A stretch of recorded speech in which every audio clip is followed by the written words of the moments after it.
carotida, a gente sabe que ele também vai ajudar a estimar o grau de estenose, né? E em caso de suspeita de origem trombótica, o nível da bifurcação. A gente vai conseguir saber mais ou menos ali onde que ocorreu. Todos esses exames, basicamente, tirando a tomografia, é para evidenciar ali o local, mesmo para saber qual foi, porque a gente sabe que dependendo da artéria, dependendo do local onde teve, vão ser os sintomas apresentados e posteriormente as sequelas, né? Se a pessoa conseguir sair dessa. Agora sim, a gente vai começar de fato sobre cada um. Vamos para o isquêmico. Bom, a gente sabe que o isquêmico é a perda súbita do fluxo sanguíneo devido à interrupção ou bloqueio de uma artéria que leva sangue ao cérebro devido a tromboses ou embolias, causando uma isquêmia ou infarto cerebral. A gente já sabe, se tem uma isquêmia, um infarto, é porque não está chegando o quê? Não está chegando ali uma oxigenação suficiente para ter. Alguma coisa está atrapalhando ali e está dando ruim. Esse acidente cerebrovascular isquêmico, né, o AVC, ele se apresenta em duas áreas importantes, que eu acho muito importante também que a gente tenha noção, que é o núcleo isquêmico, onde o nome já diz, núcleo isquêmico, onde a perda da função neuronal é irreversível. O nome já diz núcleo isquêmico, então você já lembra. Onde que vai ter aquela perda irreversível ali? No núcleo isquêmico. E tem a zona penumbra. A zona penumbra é recuperada através do fluxo sanguíneo, ou seja, a gente consegue reverter a situação da zona penumbra. A gente estava hoje estudando e a gente fez uma comparação assim, meio boba, mas que eu acho que acaba que a gente consegue lembrar assim, e ajuda bastante. A gente pensou no ovo frito. A zona isquêmica seria a gema. Pensa, a gema está ali no meio, seria a zona isquêmica, que seria o núcleo isquêmico, na verdade, que é onde acontece a isquêmia. E já a zona penumbra seria onde tem a reposição do fluxo sanguíneo, que seria a clara, aquela que fica ao redor. É aquela que a gente ainda consegue recuperar, porque a gente sabe que depois que tem uma isquemia ali, uma morte celular, já se torna irreversível, né? Assim, a mesma coisa com infarto. Isso aí vocês todos já sabem. Mas vamos lá. Não esquecem do núcleo isquêmico e da zona penumbra. Onde que acontece irreversível? No núcleo isquêmico. Onde nós podemos fazer essa reposição? Na zona penumbra. Outra coisa importante é o mecanismo de produção. Como que acontece essa parte do AVC isquêmico, né? Bom, a origem mais comum dos êmbolos vai ser o coração. Eu acho que eu já tinha até falado isso. Pós-fibrilação auricular. Eu não sei se vocês se recordam da fibrilação auricular, mas, assim, a grosso modo é um tipo de arritmia, né? A gente sabe. É uma irregularidade, né? Essa é uma arritmia porque o nosso coração não tá certinho. Tá tendo uma irregularidade ali. Geralmente, essas fibrilações nosso coração vai estar, tipo assim, muito, tipo, uma média, sei lá, de 80 a 160 batimentos por minuto.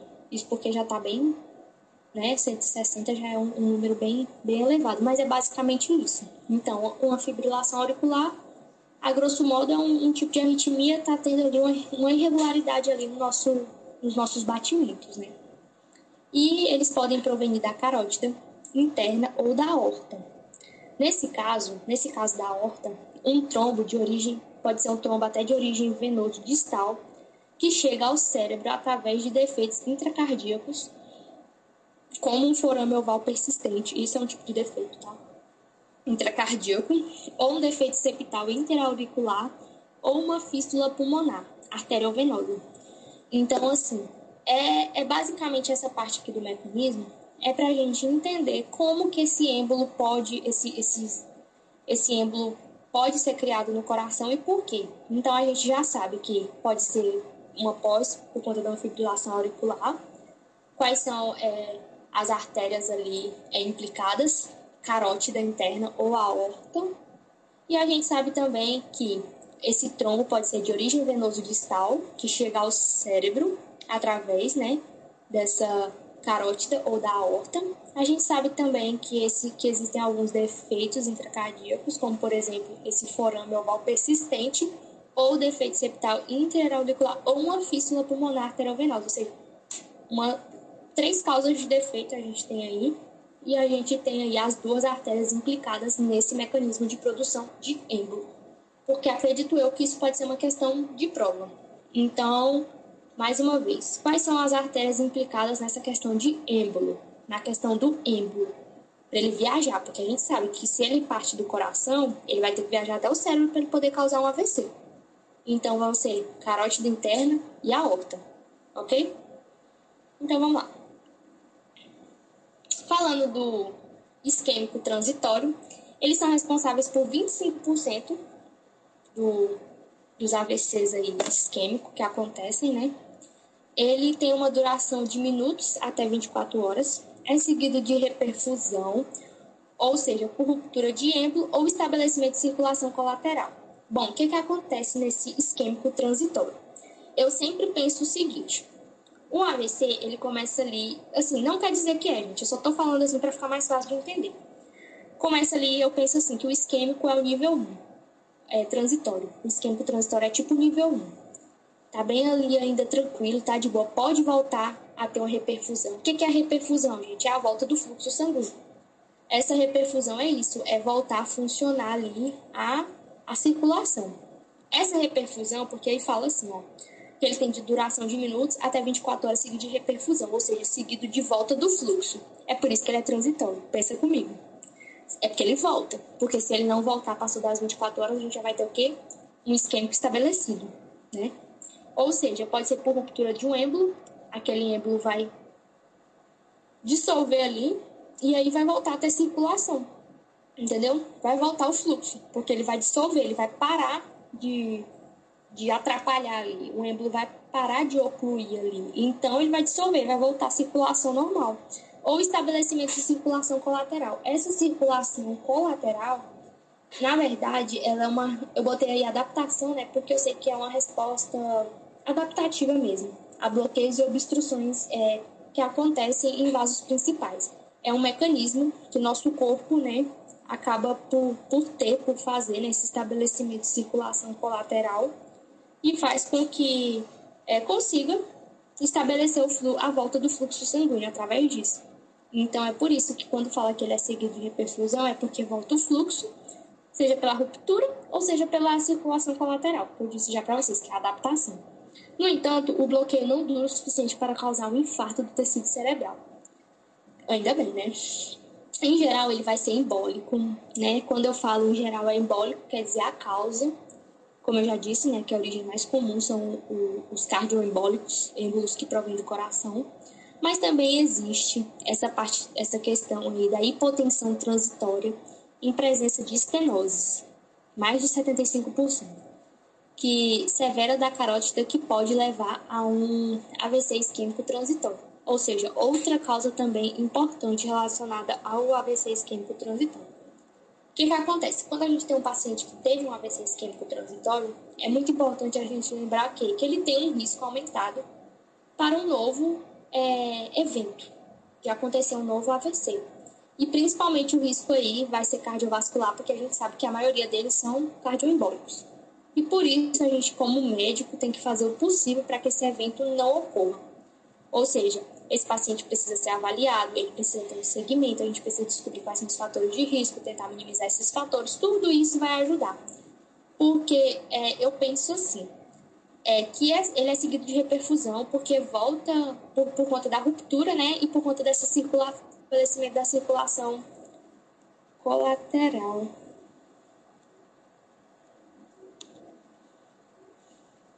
Perdão, gente. Colateral, né? Então, digamos assim, que ele não teve, assim, como que eu digo para vocês, apesar de que, assim, de um jeito mais fácil, digamos assim, que o paciente tem que ficar em alerta, porque ele não foi estabelecido e ele não foi, assim, tratado como estabelecido ou como hemorrágico, porque a gente sabe que tem um manejo muito maior. E geralmente, quando esse AVC acontece e ele volta, porque é rápido, como eu disse, pode ter duração de minutos até 24 horas, existem muitos pacientes que, tipo assim, não vão procurar ajuda. Então, é muito importante saber que se você teve um quadro parecido, a primeira coisa que você deve procurar é uma ajuda para poder fazer um segmento para prevenir de não acontecer um novo episódio, um novo evento e que seja pior. Então, o isquêmico transitório vai ser o principal em relação a isso, até esse tipo de atenção, tá? Agora vamos para o manejo. Bom, o manejo de AVC isquêmico, a gente sabe, a doutora também falou que isso aqui a gente vai cair na prova, então lembrem bem que essa terapia trombolítica, que é do alteplase e TPA, ela só vai estar indicada dentro aí fala das primeiras 3 horas posteriores ao evento. Mas no caso, a gente tem que guardar na memória esse 4,5 horas, né? Eu vi muita gente falando na sala assim, até 6 horas. Talvez, não sei, né? Talvez assim, no dia a dia dentro de um hospital, a gente sabe que a teoria e a prática são coisas assim, bem diferentes.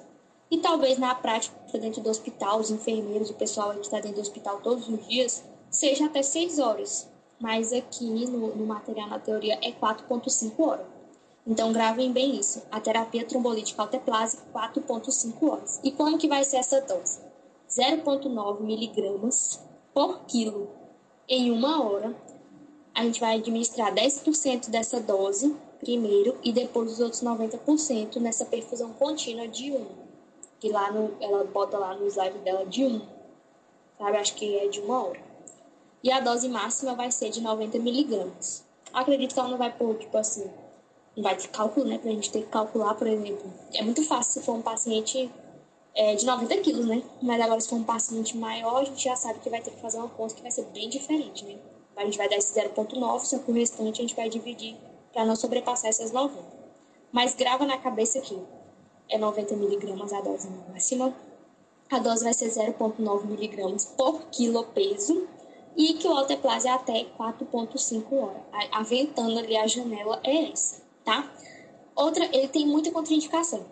Ela não colocou todas, mas assim, é uma lista imensa de contraindicação. Mas aqui é importante o que ela fala é que se você não conhece o tempo de evolução do paciente, né? E se passaram mais de 3 horas, o óbvio, né? Se a gente está falando da hora aqui, que é o principal, evitar, não indicar de jeito nenhum, né? Se o paciente apresenta hipertensão descontrolada, ou está tomando anticoagulantes, ou se tem antecedente recente de traumatismo ou cirurgia, não indicar também. Ela não tem no material, mas também se tiver... Não, no caso já estou misturando o outro assunto, mas enfim. Deixar só aqui, não vou adicionar mais informação não, porque já que não tem no material dela, acho que não cabe, mas enfim. Tudo isso é muito importante a gente não indicar esse alteplase quando tem esse tipo de paciente, para poder evitar que vire um AVC hemorrágico, né? Que seja muito mais difícil o manejo, que seja mais complicado para a gente lidar com esse paciente. Por isso, existe uma lista gigante, mas ela colocou apenas essas opções aí, essas condições, né, no caso. Quando se realiza esse protocolo aí de alteplase, não se pode administrar aspirina dentro das primeiras 24 horas. Gravem essa informação. Se realiza avaliação neurológica a cada hora e mantém a vigilância estrita da pressão arterial. Por quê? Eu sei que, se você estiver administrando essa alteplase, eu sei que se o paciente tiver cefaleia, se o paciente tiver Glasgow diminuído, tiver diminuído de consciência, e se a pressão estiver aumentando, eu sei que tem que suspender. Não é algo também que tem no material dela, mas eu sei que você tem que suspender. Então, é um protocolo bem complicadinho assim de lidar. Mas lembra que, se meu paciente se encaixa, não posso administrar aspirina dentro das primeiras 24 horas. Não administra de jeito nenhum. No entanto, se o meu paciente não está apto para o protocolo de alteplase, eu tenho que administrar aspirina dentro das primeiras 24 horas. Se tomou alteplase, nada de aspirina nas próximas 24 horas. Se não tomou alteplase, não fez o tratamento trombolítico, aspirina nas próximas 24 horas. Acho que deu para entender, né? Bom, para dor, ela também falou para a gente lembrar para dor. O bom é que para dor aqui é fácil. É o ketorolac, 60 miligramas. Para náuseas ou vômitos, a metoclopramida, né? A gente sabe. Se não tiver, ondansetron. Se não tiver esse outro aí, levosulpiridem. Não conheço esse remédio. E a atorvastatina, né? Que a gente sabe que no caso vai ser... Mas é até de mantenimento mesmo do paciente, né? A gente sabe que vai seguir essa atorvastatina aí de mantenimento. Aqui, no caso, ela botou só atorvastatina, mas atorvastatina, né? Mas, no caso, eu tava até falando pros meninos que qualquer estatina eu acho que é cabível. Se você talvez estiver na hora da prova e não lembrar, mas eu lembrei que tem a simvastatina. Acho que cabe também colocar. Tem a atorvastatina, simvastatina, rosuvastatina. Todas eu acho que cabem aí nesse sentido, se caso você não consiga lembrar, né? Lembra que é uma estatina. Eu coloquei aí essa prova. Já falei pra vocês da aspirina. Amiga, a Daiane levantou a mão. Oi, pode falar. Deixa eu te perguntar uma coisa. Se ela colocar um caso clínico, com certeza ela vai colocar a quantidade de horas, né?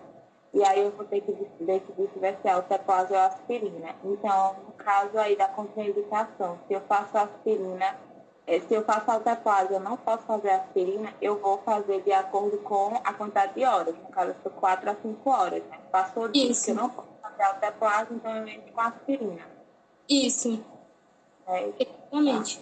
Exatamente isso. E se no caso seu paciente não... Vamos supor que seu paciente está dentro da hora, mas ele não entra no critério. Vamos supor que ele está com hipertensão extremamente descontrolada e ele não... É um paciente que está com hipertensão descontrolada, mas ele está dentro das horas. Você faz o quê? Ele faz aspirina? Isso, faz aspirina. Exatamente isso. Aspirina e segue tudo que tem que seguir ali. A gente, tipo assim, teve tempo... O restante do protocolo. Isso, o restante do protocolo, do manejo. A única diferença é esses dois, né? Do alteplase para aspirina, mas segue o protocolo ali. Tudo que o nosso paciente tiver. Aí aqui fala o seguinte também, que às 24 horas, né, a gente fala uma coisa que ela me deixou meio confusa. Que fala assim, recomenda manter por 30 dias como mecanismo de prevenção de um seguinte acidente cerebrovascular e nos seguintes 90 dias. Eu acho que ela quis dizer assim, que a gente pode manter, né, pelo menos por 90 dias, no caso, né, para o nosso paciente não ter um segundo episódio. Acho que foi isso que ela quis dizer, porque está exatamente como está no slide. Acho que ela quis dizer isso, que a gente pode manter esses 90 dias aí, cuidando do nosso paciente para ele não ter um novo episódio. E a gente sabe que quando teve um episódio, a chance de você ter outro é muito maior. Aqui fala o seguinte também, outra coisa importante. Se lá no nosso caso clínico falar que o nosso paciente tem alergia à aspirina, a gente vai fazer o quê? Clopidogrel. Mas ele também tem alergia ao clopidogrel. A última opção é essa ticlopidina. Então, se atentem a essa parte de medicamento e principalmente essas doses aí, porque ela falou que vai cobrar o medicamento e a dose. Então, grifa bastante essa parte aí para não esquecer. Outra coisa é sobre o tratamento antihipertensivo, né? A gente sabe que a gente tem que manter a pressão ali do nosso paciente. A gente não pode diminuir demais e a gente também não pode deixar que ela aumente demais, sabe? Sabemos que tem consequências relacionadas a isso, né? Igual eu estava até falando para os meninos hoje, em relação a diminuir. Quando a gente diminui, a gente vai... vamos supor, a gente diminui essa pressão demais do nosso paciente, né? Nosso paciente, ele pode ter o quê? Ele pode entrar em choque hipovolêmico. Por quê? Quanto mais eu diminuo essa pressão dele, mais ele vai sangrar, nesse caso, entendeu? Então, pode ter até um choque se eu diminuir demais, por conta dessa reperfusão cerebral do nosso paciente. Então, não diminui por conta disso. E a gente não aumenta também tanto, não deixa aumentar tanto, porque a gente sabe que esse aumento pode aumentar a pressão intracraniana e aí desenvolver para um AVC hemorrágico e ser fatal. Então, mantenha ali a pressão.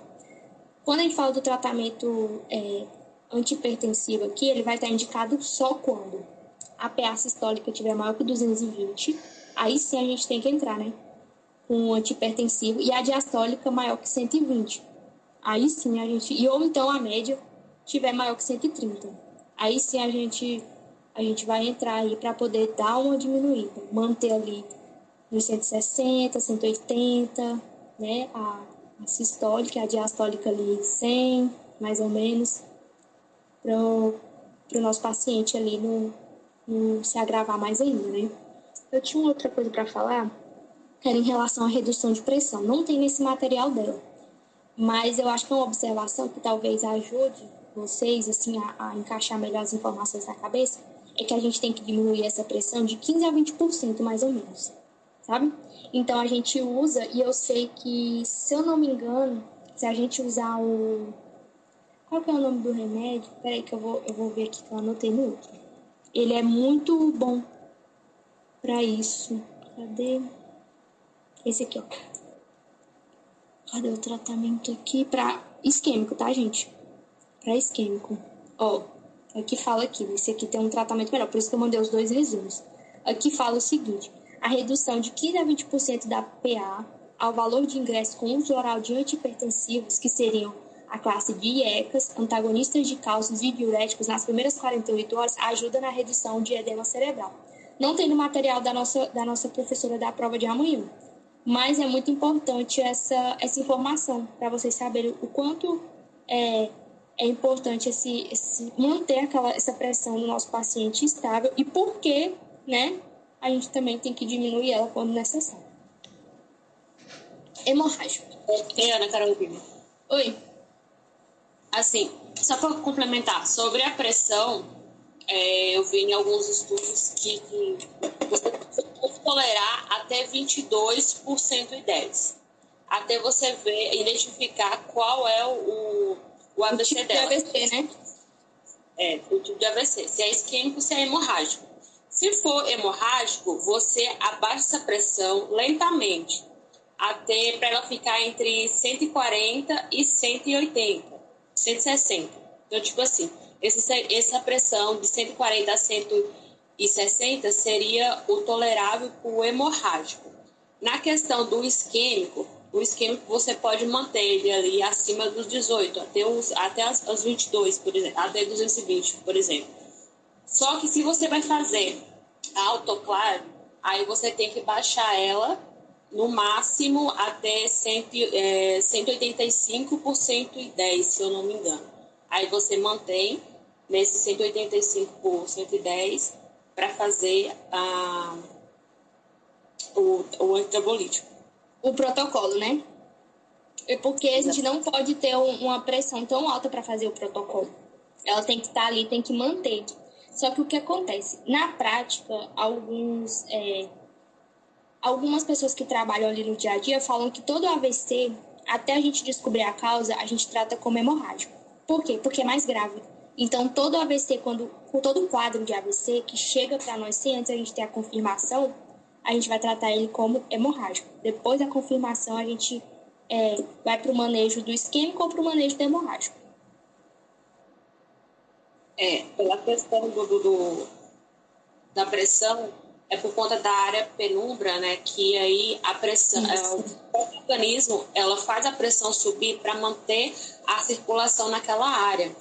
E no caso do trombolítico, o trombolítico não, da autoclave, para você não fazer o recomendado, não fazer depois das 4h30, é porque, de certa forma, aquela área ali já morreu.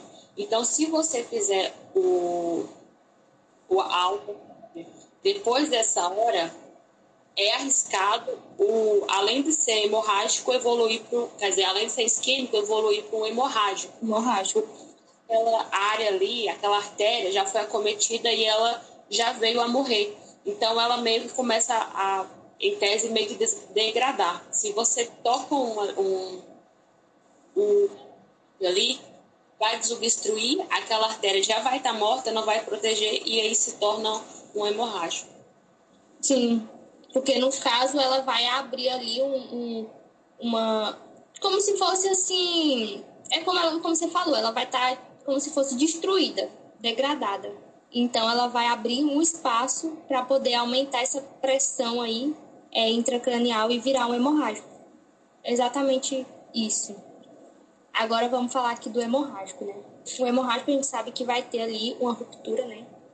Vai ser basicamente isso, né? A gente vai ter uma hemorragia ali dentro do nosso cérebro, que ela pode se produzir como intracerebral ou parenquimatosa, que é literalmente no parênquima, ou extraparenquimatosa, que pode ser de origem traumática ou não traumática, que seria o subaracnoide. Então, lembra que tem o intra e o intracerebral dentro ali, parenquimatose, e a extraparenquimatose, tá? O quadro clínico aqui de apresentação, eu achei interessante que ela colocou. Então, dá pra gente fazer essa diferença bem se tiver algum caso clínico. Que, igual eu tava falando pra vocês, que eu penso que o isquêmico, né, ele vai ali, ó, os sintomas, eles vão acontecendo ali, vão acontecendo, vão aumentando, vão aumentando. Eu já penso que o hemorrágico é PAN, acontece ali de uma vez, que seria esse início súbito, igual ela colocou aqui. Com sintomas neurológicos focais, esses nos quais eles vão progressar durante 30 a 90 minutos. Pode referir cefaleia intensa, vômito, dados sugestivos de aumento da pressão intracranial, que vão ser alteração do nível da consciência, podendo a progressar um estupor ou coma. As pupilas putiformes orientam a ponte, as hiporreativas ao tálamo e as dilatadas ao putamen. O que acontece quando a gente fala isso? Isso é basicamente anatomia. Mas essa parte desse putamen aí, ela vai regular os movimentos e a aprendizagem. Então, por muitas vezes, as sequelas que a gente tem é justamente o que eu já tinha falado para vocês. É do local onde acontece. Então, saber essa anatomia ali do cérebro, saber onde fica cada pedacinho, cada parte, ajuda principalmente a identificar, né, de acordo com os sintomas que o paciente tem, onde aconteceu e também as futuras sequelas, né? Essa parte do tálamo aí é onde controla impulsos motores e sensitivos. E essa parte da ponte é controle de movimentos e de equilíbrio, basicamente. Falando assim, bem simples, para vocês meio que entender. Que por isso que tem essa alteração do nível de consciência tão rápido, né? São 3 partes ali anatômicas, digamos assim, muito importantes. Por isso que tem essa decadência rápida. Manejo do AVC hemorrágico. Bom, ingressar o paciente, né, na unidade de cuidados intensivos, a gente sabe que vai ser um paciente que vai precisar, né, de cuidados intensivos primeiro. Manejo de via aérea, por que é importante esse manejo de via aérea? Porque se tem alteração do estado de consciência, a gente sabe que Glasgow menor que 8 é intubação. Então, pode precisar de intubação. Agora sim, parte do antihipertensivo. Está indicado se a sistólica é maior que 160 e maior que 180, ou a diastólica é maior que 105, que é aquilo que a gente estava acabando de falar em relação às pressões aí, como que elas têm que ser. Aí, agora a gente começa aí com esse nitroprusiato, que ela falou que esse fármaco, ele é administrado, ele ajuda muito. Eu pensei que eu tinha anotado aqui para vocês, mas tá. Não, esse nitroprusiato ali, ele é um disódio, né, igual o nome fala, e ele ajuda no objetivo de manter essa pressão aí determinada que o manejo estabelece, né? Se administra aí a dose de resposta de 0,5 aí, quilopeso por minuto. Então, ele serve para isso. Não serve para o AVC isquêmico, mas para o hemorrágico, sim. Agora, vamos falar do manitol. Ela quer saber a dose do manitol. Ela quer saber quando que a gente usa e para que a gente usa. Basicamente, o manitol é um diurético, né? Quem trabalha na saúde aí sabe bastante. E ele é para ajudar literalmente a fazer descomprimir essa pressão, né? Descomprimir essa pressão intracranial que está acontecendo, né? Dentro do nosso cérebro. Aí no slide dela tem as doses, como que utiliza, a cada 4, 6 horas por 72 horas e a reavaliação. E uma alternativa seria a solução hipertônica. Eu tenho um arquivo aqui falando sobre o manitol, que é bem interessante. Quem quiser, ele me manda mensagem, mas é muito bom, dá pra gente entender bastante como que ele funciona, para que ele serve, e que ele é muito importante nesse manejo de AVC hemorrágico. Então, me mandem mensagem quem quiser esse arquivo, esse material. Ele é bem pequenininho, acho que é umas 3 folhas, assim, 2 folhas, e é bem importante para ver. O tratamento cirúrgico vai depender da localização, do tamanho de sangrado e da clínica do paciente, né? Tudo isso vai depender disso, mas a gente sabe, né, que grande parte desse tipo de AVC hemorrágico, o paciente vai precisar de cirurgia. É uma coisa que a gente sabe bastante. E acho que ela também chegou a comentar isso. E o manejo, assim, mais mais simples assim, enxugado de hemorrágico seria isso. Manejo de via aérea, a gente sabe que vai ser um paciente que precisa de cuidados intensivos. A gente sabe que é um paciente que precisa ficar em repouso, que, se necessário, sondas, intubação. A gente sabe que tem que manter aquela pressão do nosso paciente 180, 160, 180, 105 ali. A gente sabe que o remédio que a gente vai ter que utilizar para manter essa pressão, um remédio muito bom vai ser esse nitroprusiato. Para reduzir a pressão intracranial, o manitol. E é isso. E, se necessário, o tratamento cirúrgico vai depender da localização, tamanho do sangrado e da clínica do nosso paciente. Agora vamos para o subaracnoideu. Eu falei que o subaracnoideu é ser o quê? Extraparenquimatoso. Então, ele vai acontecer principalmente por rupturas de aneurismas saculares nas bifurcações das artérias do polígono de Willis, né? O local mais frequente vai ser essa união comunicante anterior com a cerebral anterior, assim, tá desse jeito lá no slide dela. Comunicante posterior com a carótida interna e a bifurcação da cerebral média. A mortalidade dele é de 40% a 50% nos primeiros 30 dias, né? Acho que é quando o paciente chega lá, não está muito bem explicado, mas acho que quando o paciente apresenta, né, a clínica. Geralmente, aqueles pacientes que sobrevivem têm sequelas neurológicas muito graves, muito importantes, né? Aqui fala da formação de um hematoma e crescimento desse hematoma, que pode ocasionar um dano local e um aumento da pressão intracranial. Então, ele pode desenvolver para um aumento de pressão intracranial e gerar um AVC hemorrágico por conta de uma hemorragia subaracnoidea. Então, assim, tudo vai evolucionando para cada vez ficar pior. Essa hemorragia também pode ser secundária ao traumatismo ou malformação arteriovenosa. A gente estava até comentando que aquele caso que aconteceu é da nossa colega, parece que foi assim, né? Ela teve o trauma e teve o aneurisma e tudo, né, aconteceu por conta disso. Então, é uma coisa que a gente fica muito pensativo, né, em relação a isso. É súbito, né? O paciente refere cefaleia severa, só que tem uma grande diferença para o hemorrágico, que eu até grifei aí, que é a ausência de sintomas neurológicos focais. Eu não sei se vocês se lembram, mas no hemorrágico existe o quê? Presença de sintomas neurológicos focais. Então, grifa aí vocês também no resumo de vocês, qualquer coisa eu mando esse também. Mas é importante essa informação, porque um verdadeiro ou falso, né? Ela pode trocar as informações. Então, no subaracnoide vai ter o quê? Ausência de sintomas neurológicos focais. No hemorrágico vai ter o quê? Presença de sintomas neurológicos focais. Outros sintomas também que vai ser a perda súbita e momentânea da consciência, né? A gente sabe que no hemorrágico lá vai ter uma diminuição do nível da consciência bem mais grave, né? Que estava escrito lá do estupor até o coma. Aqui vai ter os signos de irritação meníngea, né? Os dados de irritação meníngea, eu já tinha, acho que, comentado com vocês, que seria a rigidez de nuca, vômitos, a fotofobia, né? Por isso que é um diagnóstico diferencial para meningite bacteriana, viral, seja ela qual for, porque são sintomas ali que casam. Então, já lembra aí, diagnóstico diferencial de AVC, meningite, entra também. Aqui fala que os pacientes, né, um dado bem alto, falecem durante a primeira ruptura, e aqueles que sobrevivem recuperam a consciência em questão de minutos. Então, ou é 8 ou 80 nesse caso aqui, né?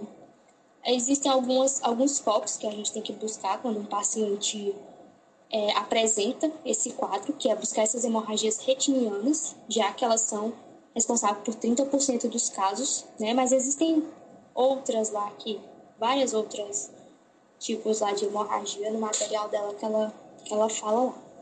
Os exames, ataque não contrastado, né? O que acontece? Ela pode identificar a maioria das hemorragias subaracnoideus, então a gente diria que seria o gold standard, né? No entanto, ela pode ter falsos negativos. E aí a gente vai pedir o quê? Uma punção lombar para justamente identificar o sangue no líquido cefalorraquídeo. Então, eu acredito que elas vão caminhar juntas ali, na hemorragia subaracnoidea. A gente vai pedir um ataque, mais a punção, né? Para poder ter certeza e fechar o diagnóstico. Aí, tanto que aqui fala assim, que uma vez corroborado o diagnóstico, solicita um angiograma cerebral para identificar definitivamente o local do sangrado para sua posterior clipagem. Então, assim, é um método ajudando o outro para a gente poder chegar, fechar o diagnóstico e o tratamento, tá? Hemorragia, o manejo da hemorragia subaracnoide. Bom, as medidas gerais que a gente já conhece, que a gente tem que fazer: repouso absoluto, monitorização contínua, sonda se necessário, se precisar, usar esses ablandadores de fezes, porque a gente tem que evitar qualquer tipo de esforço do nosso paciente por conta desse aumento da pressão intracranial. Então, repouso total, cuidados totais ali com esse paciente, né? O analgésico a gente vai usar para cefaleia vai ser o ketorolac, que é o mesmo que a gente vai usar lá no isquêmico, porque ela até falou assim, eu quero saber qual que é o analgésico que a gente vai usar para AVC. Qual que é, a gente? Ketorolac. Em todas elas está esse, e é esse que a gente vai colocar na prova. Mas aqui ela dá mais opções, né? Nesse caso aqui ela dá até a opção do tramadol também, mas coloca ketorolac que não tem erro. Vamos diminuir a pressão de maneira gradual, assim como a gente tinha comentado e a colega falou, já que essa elevação da pressão arterial pode ser uma compensação pela diminuição da pressão de perfusão cerebral secundária ao aumento da pressão intracranial ou estreitamento arterial cerebral, que é exatamente o que a colega falou, diminuir gradativamente para a gente não poder fazer o quê? Fazer com que aquele dano ali que já estava, com aquela artéria que já estava destruída ali, cause um estrago maior, né, que seria evoluir para um AVC hemorrágico, né, hemorragia subaracnoide. O que a gente vai usar aqui é alguns medicamentos para fazer essa redução de pressão. De novo, o nitrofusiato aí de sódio, né, o labetalol também. E eles dois são grandes vasodilatadores, essas duas classes de medicamentos. Então, eles são grandes vasodilatadores que ajudam a reduzir essa pressão. Iniciar também essa nimodipina, que é para diminuir esse risco mesmo de vasoespasmo, né? Porque com ela, o risco de infarto cerebral até 33%. Então, existe esse risco de vasoespasmo que causa esse infarto, então administra esse medicamento para realmente prevenir isso. Aí tem as miligramas, né, e as horas. E o uso de manitol, que a gente já tinha falado. E, claro, a mesma coisa que já foi falada antes, avaliar o sítio do local, extensão, para depois poder, posterior, se necessário, um tratamento, né, se necessário não, um tratamento cirúrgico, né, que na 90% desses casos aqui a gente vai ter que fazer, né, de AVC hemorrágico. E é isso. O que a gente pode fazer é até aqui. Depois daqui já não é mais com a gente. Mas é isso, gente. Agora vamos para as cefaleias. Bom, as cefaleias, ela quer principalmente em relação ao tratamento, né? Ela quer saber qual que é o tratamento que a gente vai utilizar, qual que é o tratamento preventivo, diferenciar uma migrânia de aura, de migrânia sem aura. Ela quer que a gente saiba sobre aquela entrueno, qual que é o diagnóstico diferencial para aquele tipo de cefaleia. Basicamente foi isso que ela quis falar. E que ela ia focar nas primárias, principalmente. Ainda bem, né? Porque são tantas secundárias que não, é melhor mesmo ela focar só nas primárias, né? Vamos lá. As primárias são a causa mais frequente de dor craniofacial. Elas são de causa idiopática, né? Não tem causas definidas. Eu costumo dizer que as secundárias, o nome já diz, secundária a alguma coisa. Então, a gente sabe que elas são responsáveis por 90%, essas cefaleias primárias, principalmente a migrânia atencional, que são as mais frequentes e as mais comuns, né? E que, se elas não forem bem manejadas, porque às vezes a gente pensa que é uma dor de cabeça, é só uma dorzinha de cabeça, não tem nada. Às vezes essa sua dor de cabeça, ela vai ter sim um diagnóstico muito preciso e um tratamento melhor ainda. Então, é bem importante porque elas podem evoluir e ficarem crônicas. E aí, levando ao abuso de fármacos. Conheço muita gente que faz esse abuso de medicamento justamente por causa disso. Pensa que é só uma dor de cabeça ali que eu posso só tacar remédio, e ela não vai passando nunca mais. Porque o tratamento, existem tratamentos, né? Nunca é só uma dor de cabeça. Então é bem importante saber disso. As secundárias eu já disse para vocês, né? Que são o restante das dores de cabeça, os 10% que sobra, né? E que todas elas se diagnosticam, traz identificar, ou seja, identificando uma causa, né? Que produzem elas, que a maioria são de aparição brusca e se relaciona com algum transtorno cerebral ou cranial, infecções ou uso excessivo de fármacos, tá? Eu leio de novo, o uso excessivo, o abuso de medicamentos. Vamos começar com a tensional. Bom, é uma dor constante que irradia desde a nuca, aparece com uma opressão dos laterais da cabeça, o que já diferencia da migrânia, que a gente sabe que a migrânia já é um tipo de dolor pulsátil, né? Acredito eu que se ela por casos clínicos, vão ser essas palavras-chave que vão fazer a gente acertar, né? Relacionada à cefaleia, porque ela falou justamente que iam ter casos clínicos, né? Pra gente diferenciar uma da outra. Então, vamos lá. Eu vou grifando aqui, e aí, quem quiser também grifando aí, que a gente vai acompanhando aqui. Como eu disse, ela aparece como...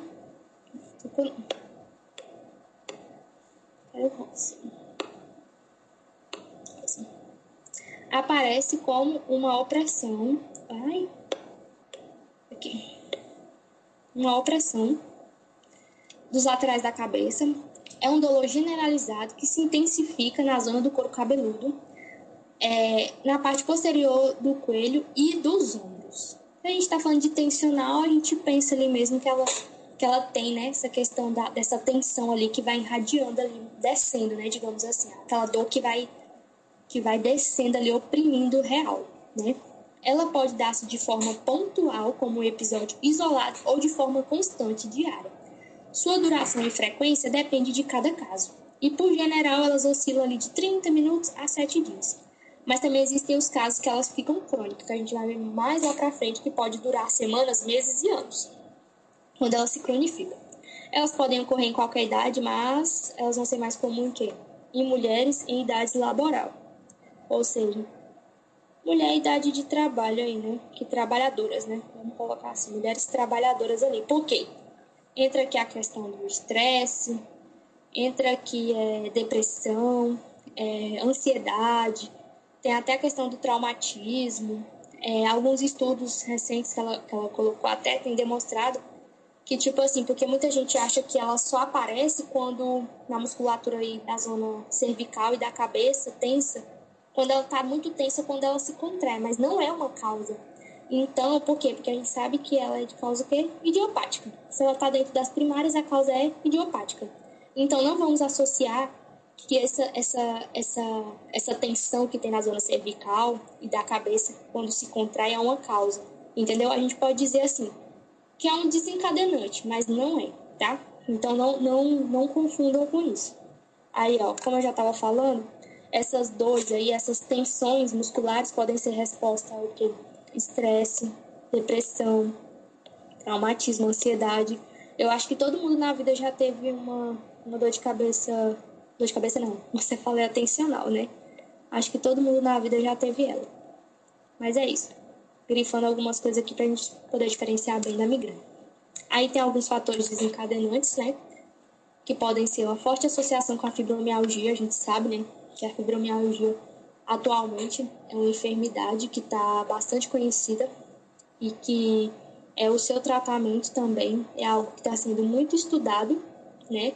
A gente sabe aí que a cannabis é um grande aliado, né? Da fibromialgia e que melhorou, tem comprovação científica e tudo.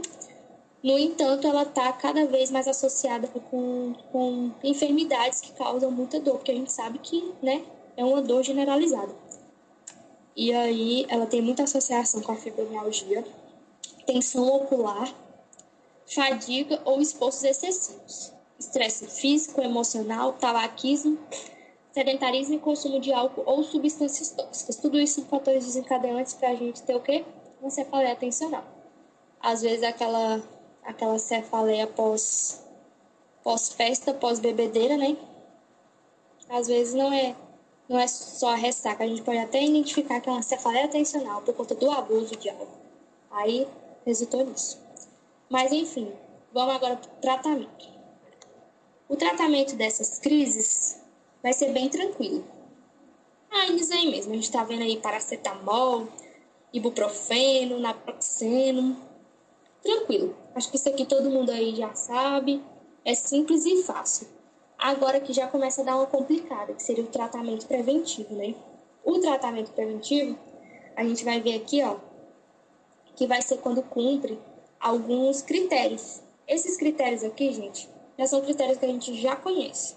A gente já conhece esses critérios, e aqui nesses critérios eles falam bastante aqui, ó, que ela é opressiva, a localização é bilateral, que a intensidade vai de leve a moderada, porque já na migrânia a gente já tem de moderada a grave, já um do tipo pulsátil, né? E que aqui na tensional ela não vai piorar com a atividade física. Já na migrânia a gente sabe que piora bastante e que tem até um... Gente, tá funcionando para vocês porque me mandaram mensagem falando que caiu. Caiu aí? Tá travado? Tá funcionando. Normal. Aqui também tá de boa. Acho que isso foi para ela, então. Continuando. Esses quadrinhos aqui, basicamente, estão falando tudo que eu já falei lá em cima.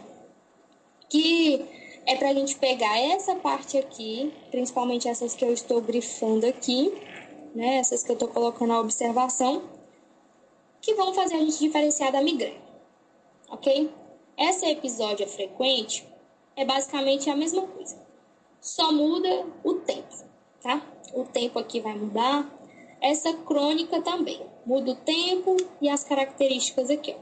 Que no caso, antigamente aqui, ó. Antigamente não, anteriormente aqui na tensional episódica infrequente, a gente ia ter o quê? Sem náuseas nem vômitos. Pode ter fotofobia ou fonofobia e pode não ter nenhum dos dois. Já aqui, nos critérios aqui, precisa de quê? Ambas precisam das seguintes. Solamente uma de fotofobia, fonofobia ou náuseas leves. E aqui, nem náuseas moderadas ou intensas, nem vômitos. Então, o que muda vai ser basicamente só esse finalzinho aqui. Isso aqui é uma questão de leitura mesmo, de leitura. Mas, basicamente, o tratamento preventivo vai ser justamente já para aquele paciente que ele já tem uma cefaleia tensional episódica frequente ou crônica, né? A gente vai fazer esse tipo de tratamento. O tratamento de uma crise, a gente já sabe aqui. É esse quadrinho aqui, do paracetamol, do ibuprofeno. Esse é o quadrinho. Já das crises, a gente já vai começar a usar aqui uns fortes, né? Digamos assim. Os tricíclicos aqui, a gente tem 3 opções. Tetracíclicos, mais outras 3 opções, né? E esses outros aqui que são inibidores seletivos de serotonina e noradrenalina, né? Que eu acho que a gente já está falando aí de medicamentos para ansiedade, para depressão. Então, tem aqui algumas opções. É bom dar uma lida assim e pelo menos saber um tetracíclico, um tricíclico, porque caso ela peça isso na prova, a gente já sabe diferenciar um do outro, tá ok? Agora vamos para a migrânia. A migrânia, né, que é a nossa enxaqueca, assim, eu disse para vocês que essas cefaleias primárias, elas são de causas idiopáticas. No entanto, a migrânia, eu acho que eles estão começando a descobrir que a migrânia, ela tá... Porque, tipo assim, na verdade ela tá não. Ela é associada com fatores genéticos, ambientais e do nervo trigêmeo. Então, eu acho que estão quase descobrindo uma causa aí da famosa migrânia. No entanto, ela ainda continua na classificação de primária, tá? Não muda. É só a nível de informação mesmo de que estão descobrindo coisas sobre ela, né? E quem se interessa pelo assunto, eu acho interessante dar uma pesquisada, né? Por favor, gente, pesquisa científica. Vai atrás de artigo ali, os mais recentes possíveis aí. Tem muito inglês, aí você pega e traduz eles ali, que é material, assim, informação de ponta mesmo. E vamos voltar para a migrânia, que ela ainda é primária, tá? Apesar de todos os estudos atuais, né? A sua dor vai ser de moderada a grave. A gente já tinha falado sobre isso, vou grifar aqui. Melhora em repouso. A gente sabe que a migrânia O paciente já vai ser um pacientezinho que quer ficar quietinho, né? Vai empeorar com a atividade, ao contrário da tensional, né? Que não empeora com a atividade. É do tipo pulsante, a gente já tinha falado, pulsátil, ao contrário da tensional, que ela é o quê? Opressiva, do tipo opressão, né? Tem náuseas, vômitos, fotofobia e fonofobia. Não necessariamente um paciente vai ter tudo isso junto, tá? Mas vai ter um ou outro. Fatores disparadores. Esses fatores disparadores são basicamente coisas que estimulam, fatores que estimulam o nosso paciente a desenvolver uma crise, né? Geralmente pacientes com migrânia já são pacientes aí que sofrem disso há bastante tempo. Só um minuto, gente. Deixa eu ver se ela conseguiu entrar.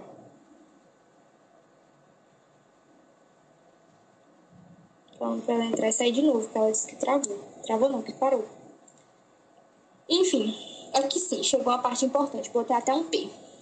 Um Pzinho aqui, porque ela falou que ela quer a diferença de uma migrânia com aura da migrânia sem aura. Vamos lá. Vamos descobrir agora qual que é essa diferença e aprender. A migrânia sem aura. Eu acredito que a migrânia sem aura é aquela migrânia que a gente conhece. A migrânia normal, que é o quê? Aquela migrânia que tem pelo menos 5 crises que cumprem os critérios B e D. Os critérios B e D são qual? Episódios de cefaleia entre 4 e 72 horas de duração, não tratados ou tratados sem êxito, ou seja, aqueles que a gente fez um tratamento, mas se não teve êxito é porque não foi um tratamento adequado, né? Pensa assim.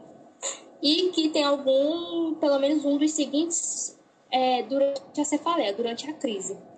Tem que ter pelo menos náuseas ou vômitos, fotofobia ou fonofobia. Tipo assim, um do 1 ou um do 2, tá? Não sei se deu pra entender, mas tem que ter isso. Fora que, tipo assim, isso aqui já é o quadro oficial, tá?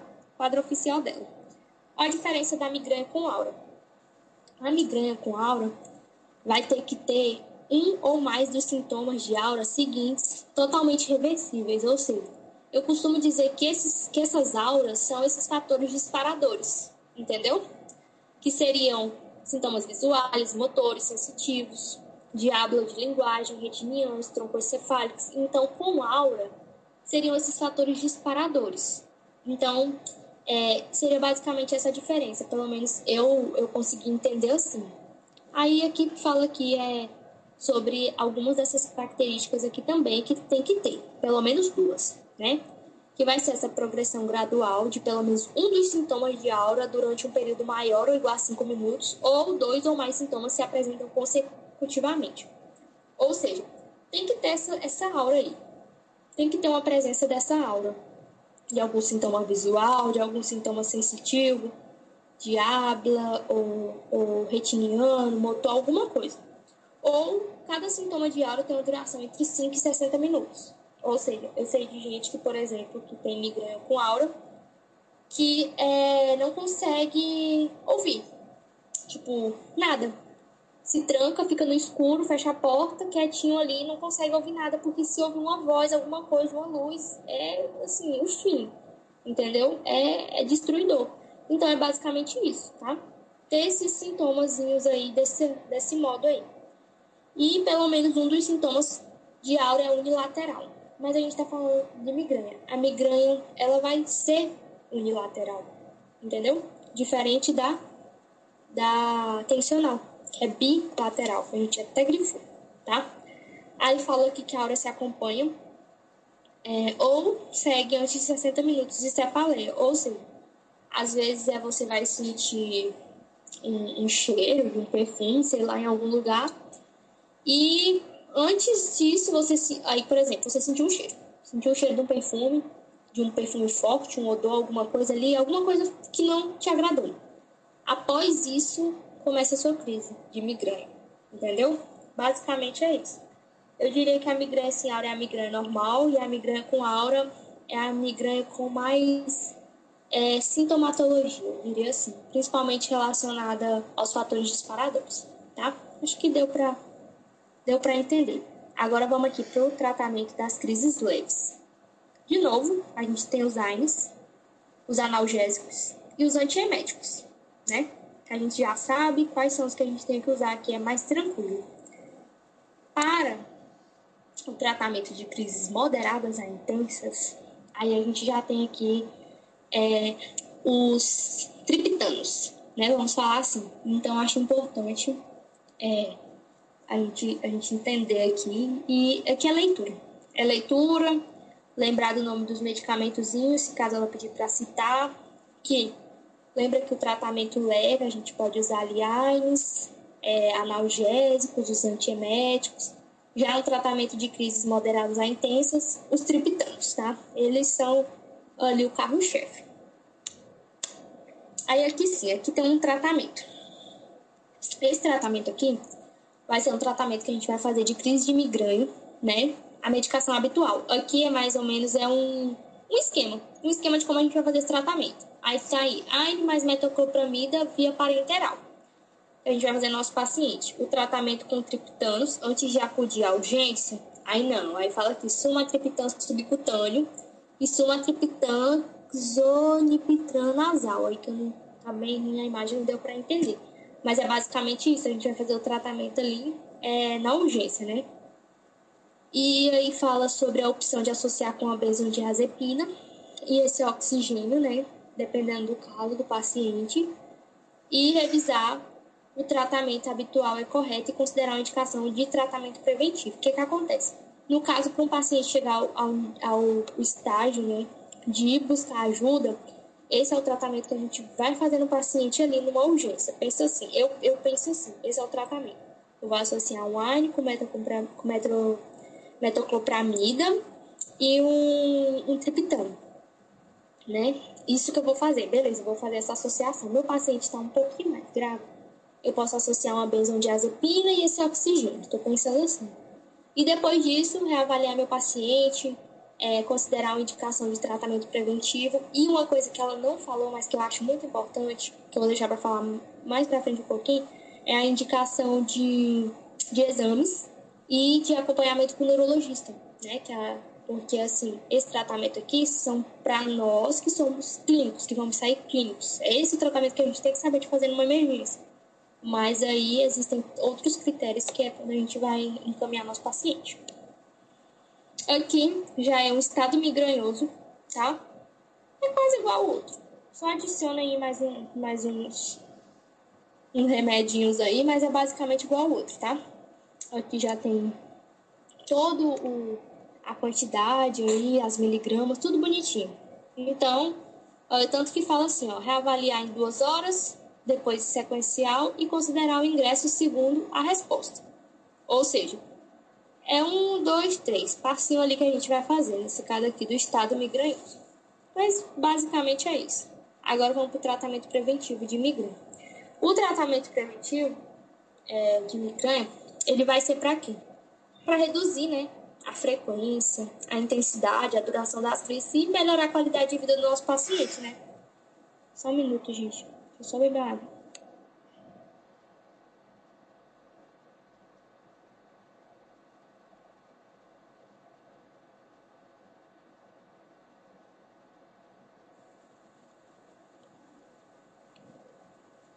Não é esse. Esse. O tratamento preventivo, como eu estava falando, ele vai ser basicamente para isso, né? Para a gente poder reduzir a frequência, a intensidade, a duração das crises e melhorar a qualidade de vida do nosso paciente, né? Aí eu coloquei uns dados aí que seriam uns números, né? Vocês podem ver aí de 30 a 45 dias para eficácia. Quer dizer o quê? Que vai ser o tempo ali, a ventana, né, a janela, que vai ter do medicamento começar a fazer efeito, tá? Então, assim, eu tô fazendo um tratamento preventivo e eu já vou melhorar com 1 semana. Não, ele tem esse período aí para poder fazer efeito. E esse tratamento pode variar de 3, 9 e 12 meses, tá? Basicamente, esse tratamento preventivo vai depender sempre do nosso paciente, da clínica, do tempo, de tudo isso, tá? O esquema de tratamento preventivo, achei bem legal esse esquema aqui, porque ele tá autoexplicativo, né? Como vocês podem ver aí, o beta-bloqueante, o topiramato aí tá bem explicando como que é, e tem uma opção de cada um, como vocês podem ver. E se não tem resposta ou tem intolerância, a gente tem aí o último caso, né? Que são esses remédios. Esses daí, a gente tem aqui, ó. Esse é o primeiro quadro. Então, quando vocês forem revisar o assunto e entende que esse é o primeiro. Esse aqui é o segundo, tá? E esse aqui é o terceiro, que é só basicamente os medicamentos que a gente vai usar. Porque eles estão aqui, ó. Ácido valproico, ó, ele aqui do ladinho. A amitriptilina tá aqui também, ó. Então, basicamente, esse quadro aqui é o que a gente tem que entender. É o que a gente tem que saber que a gente vai usar, tá? Uma opção, outra opção. Um ou outro. Usou aqui, tá aqui eles. Pra gente saber qual que é, tá? Porque todos esses daqui são opções. Beleza? Acho que é isso. Aí aqui fala, ó, que esses anticorpos aqui monoclonais, eles são fármacos utilizados em migrânia episódica com ao menos 4 crises, financiados em pacientes com 8 ou mais dias de migrânia, meses, e 3 ou mais fracassos de tratamentos prévios utilizados a doses suficientes durante ao menos 3 meses. Ou seja, é um tratamento preventivo, assim, final. Se não deu certo esse daqui, aí eu não sei o que faz mais daqui pra frente também, porque ela também não explicou, mas tentem memorizar esse tratamento preventivo aqui. Não precisa memorizar todos os remédios, todos os medicamentos, né? Mas pelo menos esses daqui do esquema é importante, a dose, tá? E outra coisa importante é que todos esses medicamentos nós vamos começar com uma dose, assim como todo tratamento preventivo. E nós vamos adaptando essa dose de acordo com a resposta do nosso paciente. Então, eu não vou começar ali com a dose máxima. Eu vou começar com uma dose e vou aumentando, e ao mesmo tempo que eu aumento, eu também vou diminuindo essa dose até adequar aquela que o meu paciente vai estar bem, vai estar tendo uma qualidade de vida melhor, vai ter redução das crises, e o objetivo vai ser feito, que é melhorar a vida do meu paciente. Beleza? Vamos para essas enracimos aqui.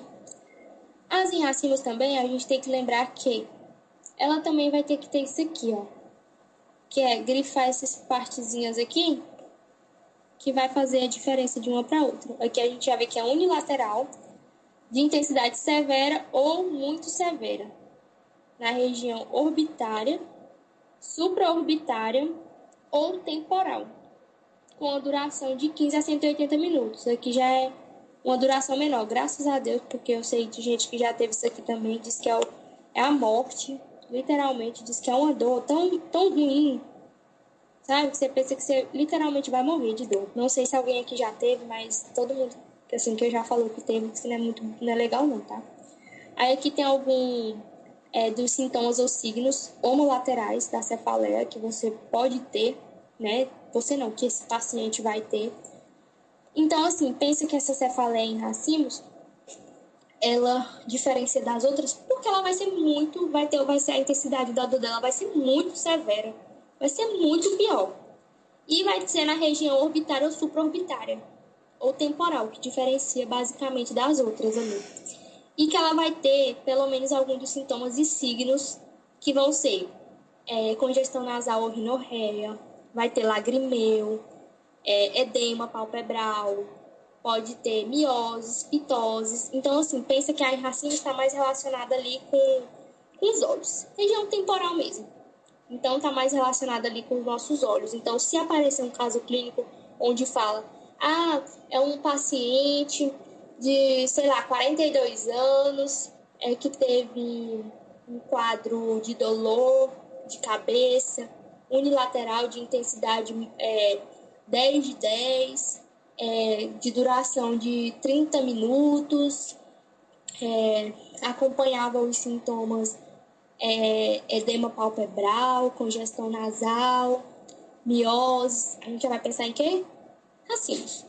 Não está encaixando com migrânia, não está encaixando com tensional, vai ser racimos. Beleza?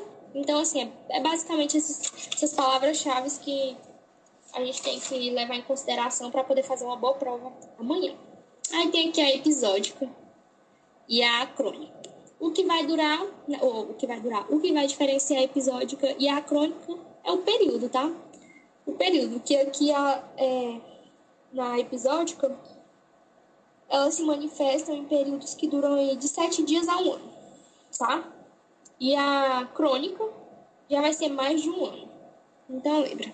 Crônicazinha aqui, ó. Ui. Isso aqui é muito feio. Mas, ó, a crônica mais de um ano. E a episódica de 7 dias a um ano. Passou de um ano, na Racimos, é crônica. Pronto. Assim a gente vai conseguindo separar. Eu não coloquei as outras cefaleias, por quê? Ela não citou, e eu já tinha falado no início para vocês, que é um resumo. Então eu tento realmente enxugar e trazer coisas que vão... realmente o que ela direcionou. Porque se a gente for pegar o material inteiro aqui dela, se a gente for estudar o material inteiro dela, eu acho que eu tinha que ter começado às 3 da tarde. E eu acho que até agora a gente já tá falando, porque é literalmente muita coisa. Então, eu acho que tinha algumas pessoas que não estavam aqui na hora que eu falei, mas é o seguinte, leia um resumo dela, leia o slide dela, o material dela, o livro, com bastante calma, né? Que no caso era para ter feito isso ontem e hoje. E o resumo é para um dia antes da prova, ali no dia da prova, para pegar e focar nele. Porque tá literalmente as coisas mais importantes assim que ela falou, tá? Você fala, então, eu vou botar um P bem grande aqui, porque essa aqui ela falou. Ela falou que ia cair. Então vamos lá. A cefaleia em trueno é uma cefaleia primária, apesar disso, né? Eu pensava que ela se encaixava numa secundária, até eu começar a estudar. Mas, enfim, ela é um transtorno primário. São escassas, né? Ela não é tão frequente, é infrequente. Ela se associa com transtornos intracraniais. Aqui vocês vão começar a lembrar um pouquinho. Intracraniais vasculares graves, em concreto, com a hemorragia subaracnoidea. É aqui que a gata falou pra gente focar, tá? É bem aqui que a gata disse. Focar nesse aqui, ó. Com o que ela tá associada? Hemorragia subaracnoidea. A gente já estudou hemorragia subaracnoidea, lá em cima, em AVC hemorrágico. Também tem outras causas relacionadas, né, no caso, que ela se associa com tromboses venosa central, ou cerebral, perdão, malformação vascular, sobretudo aneurisma. A gente já falou também de aneurisma, né? Porque aneurisma está bem relacionado com hemorragia subaracnoidea, né? Que a gente sabe. Síndrome de vasoconstrição cerebral reversível e apoplégicos oficiais. A cefaleia primária em trueno deve ser um diagnóstico de último recurso, uma vez que se há descartado todas as causas orgânicas. Então, a única coisa que cefaleia em trueno que tem material acho que é literalmente isso. Se tiver mais alguma coisa, vocês me dão um toque aí e me avisam, mas é literalmente isso. Então, lembra que essa cefaleia é infrequente, ela está associada aí com essa hemorragia subaracnoidea, que tem a ver com o quê? Se eu estou pensando em hemorragia subaracnoidea, tem a ver com aneurisma. Outra coisa também que pode ter a ver, síndrome de vasoconstrição cerebral reversível. Outra coisa também, malformação vascular, que seria, né, o aneurisma, dissecção arterial. Então, assim, lembra dessas causazinhas aí que ela tá bem aqui. Aqui ela não falou, mas eu achei importante a gente saber, porque já que a gente falou tanto das primárias, né, a gente tem que saber diagnosticar os critérios, né, para diagnosticar uma secundária, que vai ser qualquer cefaleia que cumpre o critério C, tá?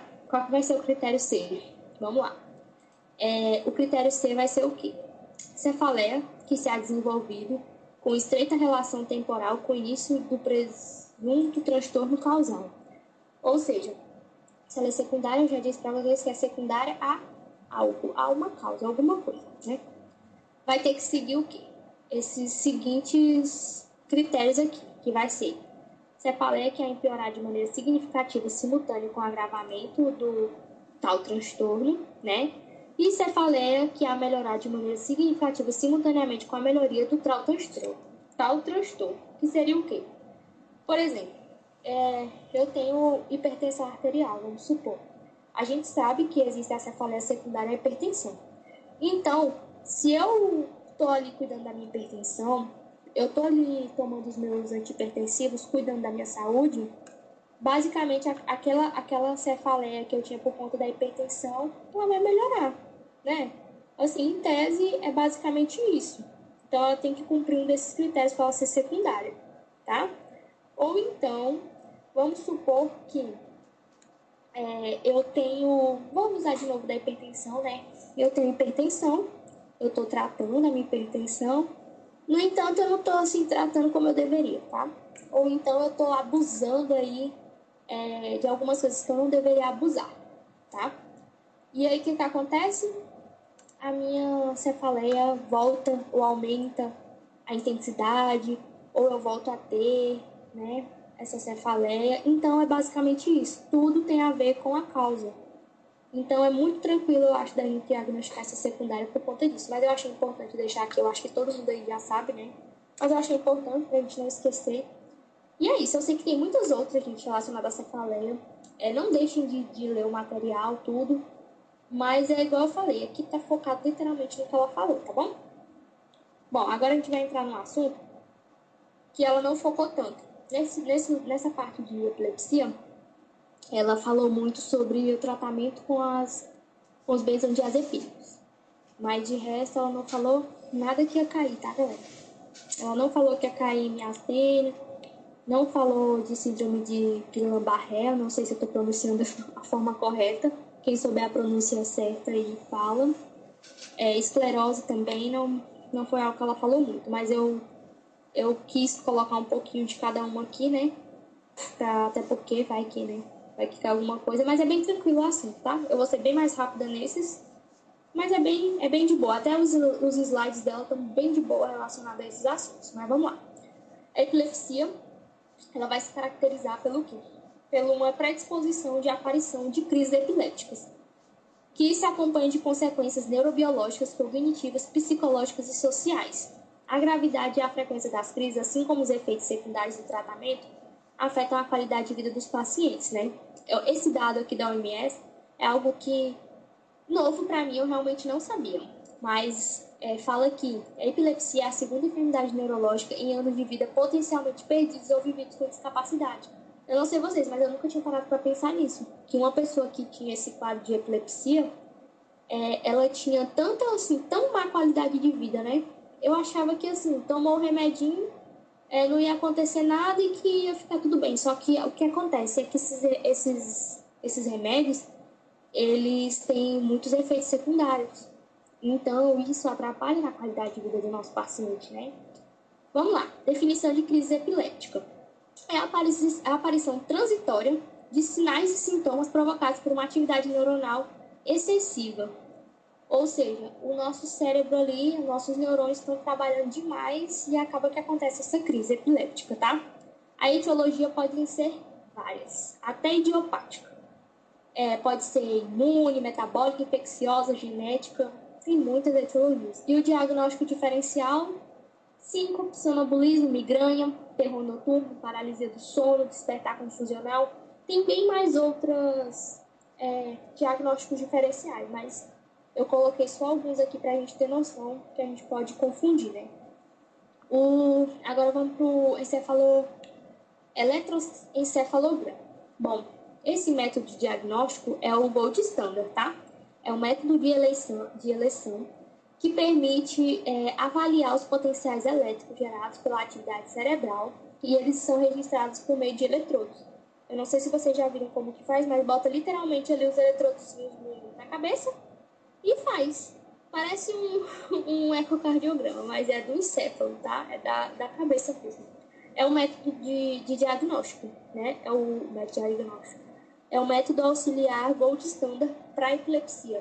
Mas tem outros exames também que a gente faz e tudo mais, além da clínica do paciente e tudo mais. No entanto, eu coloquei aqui realmente só o de eleição, porque vai que ela pede isso na prova, tá? Mas vamos lá, tratamento. Esse tratamento é o seguinte. A gente tem aqui os benzodiazepínicos. Eu até botei prova, porque foi o que ela falou. A gente tem que saber quais são esses benzodiazepínicos que são utilizados, como ela disse, e as miligramas. Infelizmente, a gente vai ter que saber essas miligramas, tá? Aqui embaixo, eu coloquei os efeitos adversos. Porque como eu disse para vocês, que causam muitos efeitos adversos e que fazem com que o paciente não tenha uma qualidade de vida boa, é importante também a gente saber. Então, quando vocês forem estudar essa parte, lembra dos benzodiazepínicos aqui, clonazepam, diazepam, até que é tranquilo. Midazolam é fácil até de lembrar. Lembra dos efeitos adversos aqui que eles têm, ok? E aqui a gente vai estudar aqui que são os anestésicos, tá? Que a gente vai usar também para esse tratamento, que é midazolam, propofol, tiopental e a ketamina. Agora sim, o esquema de tratamento, tá? Esse aqui é o esquema que a gente vai fazer para um paciente que está em crise, tá? Para pacientes com crises prolongadas. Benzodiazepínico, usa anestésicos também. Se for crises focais, a gente vai usar esses outros medicamentos aqui. E aqui tá a tabela. Isso aqui, infelizmente, é leitura. É leitura porque, assim, é só remédio. Aqui tem uma lista gigante de medicamentos que vai usar aqui, que são os antiepiléticos, que a gente vai usar para o nosso paciente, tá bom? Mas o que ela falou mesmo foi isso aqui. Dose de benzodiazepínicas e quais são os benzodiazepínicos que a gente usa no tratamento de crise epilética, ok? Agora vamos para a minha senha. Posso completar?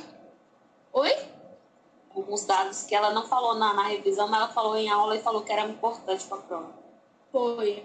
Aqueles que ela passou um tempo escrevendo no quadro. Tem uma foto aí no grupo.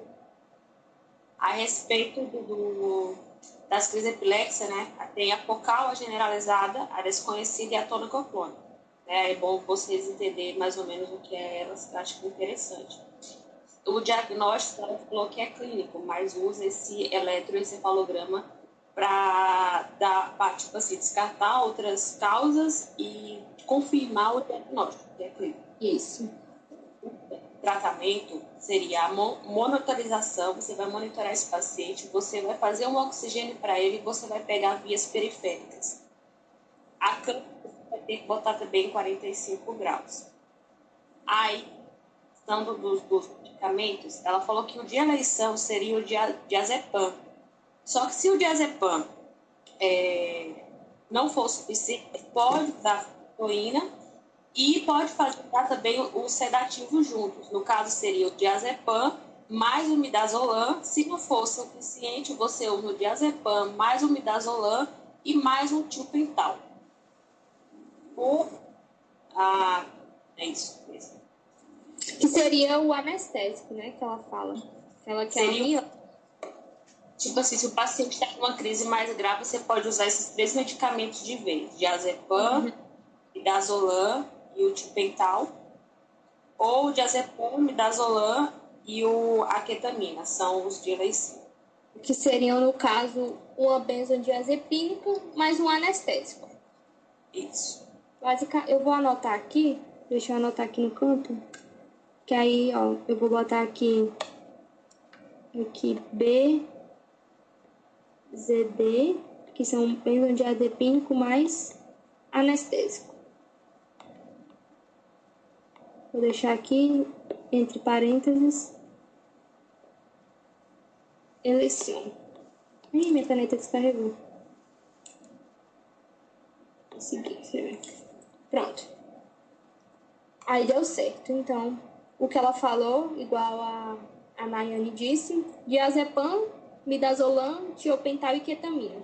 São aí os fármacos aí que ela considera como os fármacos de eleição.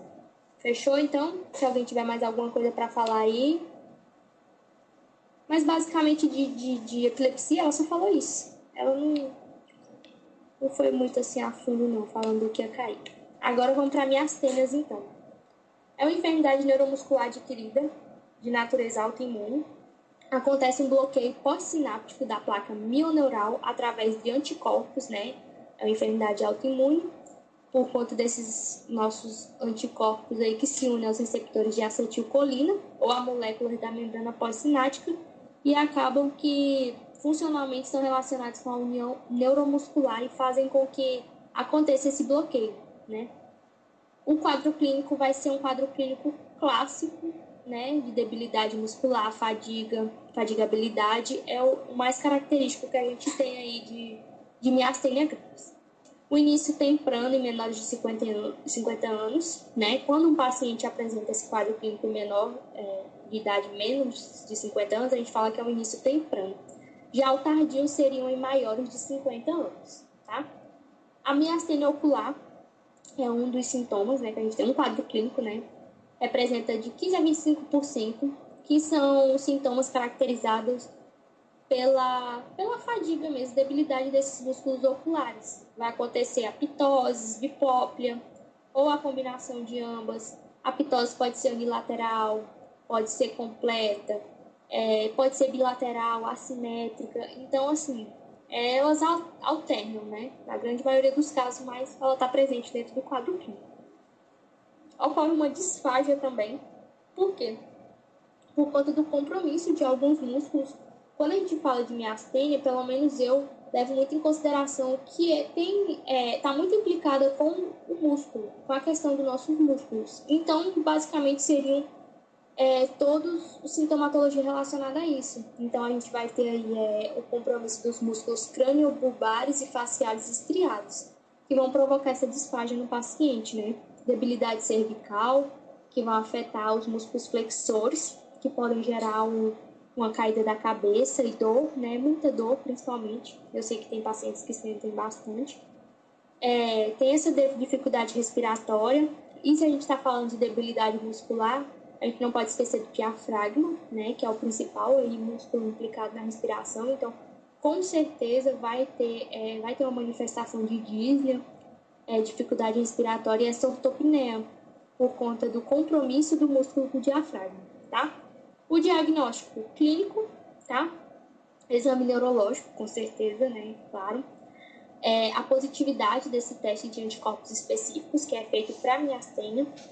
Testes neurofisiológicos, eletromiografia, que é literalmente para ver, né, a questão da debilidade muscular, da questão de consistência, força do músculo. E a prova farmacológica, que é um teste com esse tensilon ou prova de hidrofônio, que na verdade é administrar, né, esse medicamento via endovenosa e vai se administrando aí, ele vai observando e ele vai iniciando seu efeito ali em 30 segundos e dura até 5 a 10 minutos. Aí ele é uma prova farmacológica que você ajuda a definir, mas eu vi que ele não é tão importante, tão preciso quanto os anticorpos, né? O exame neurológico e a eletromiografia, tá? Tratamento. O tratamento é um pouco grande. Um pouco não, ele é bem grande. Mas vamos lá no tratamento. Iniciar com 30 mg de piridostigmina, tá? 4 vezes ao dia por 2 a 4 dias. Depois, 60 mg. Eu tô colocando as miligramas porque ela falou das miligramas, tá? 4 vezes ao dia por 5 dias e avaliar com o tempo. Depois pode aumentar essa dose do nosso paciente e dividir ele. Então, assim, os medicamentos seriam esse piridostigmina, tá? E pode ir aumentando a dose dele aí de acordo com o tempo. Exatamente aquilo que a gente tinha falado, né? Aquela terapia que a gente começa ali aumentando a dose até chegar a dose ideal ali para o nosso paciente. O que acontece? Apesar do medicamento ser esse piridostigmina aí, acontece que a gente tem que considerar um tratamento a mais ali, a gente tem que considerar uma associação. E essa associação pode ser com prednisona, tá? E quando se estabiliza o quadro clínico do paciente e ele já se mostre assintomático, a gente vai tirando esses medicamentos, né? Fazendo o desmame desses medicamentos. Basicamente é isso em relação a miastênia, tá? Esse outro remédio que eu coloquei aí, ele é uma indicação para pacientes com miastênia gravis refratária. é um tratamento que, em combinação com outros imunossupressores também, principalmente para miastênia generalizada, severa. E as opções são, quando tem falhado, tipo assim, as opções a gente se recomenda outros remédios, né? Tipo esse anti-musc aí. E assim, é um tratamento bem complicado, assim. Bem chatinho, mas acho que ela não vai cobrar, não. Sabendo qual que é o medicamento que a gente usa, que a gente tem que associar ele com um corticoide, eu acho que já é suficiente pra gente entender, tá? Próxima. Síndrome de Guillain-Barré. Não sei se está certa a pronúncia. Quem souber a pronúncia aí mais bonita possível, me avisa aí, fala aí.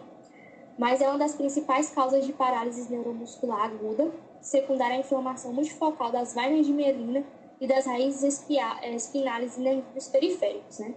Por isso que sempre um é diagnóstico diferencial da outra, né? Quadro clínico bem parecido.